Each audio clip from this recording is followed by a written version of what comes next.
ஒரு தலித் தலைவரா இருக்கிறதுனால தான் வந்து இவரை ஈஸியா வந்து அரெஸ்ட் பண்ணிடுறாங்க, இல்ல அத்தனை போலீஸ்லாம் வந்து போய் முற்றுகையிட்டாங்க.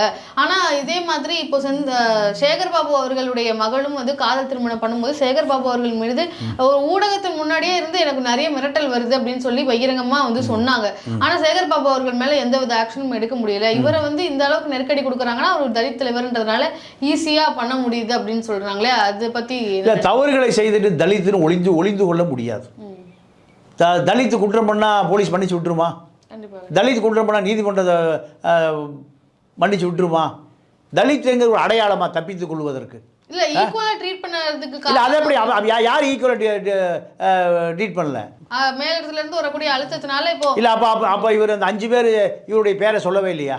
இவருடைய பேரை சொல்லிருக்காங்க. பனிஷ்மென்ட் கொடுக்கணும் இல்லம்மா, கண்டிப்பா இல்ல சட்டத்துடைய கடமையை செய்யும், அவ்வளவுதான். இதுல தலித்து நான் தலித்துலாம் கிடையாது.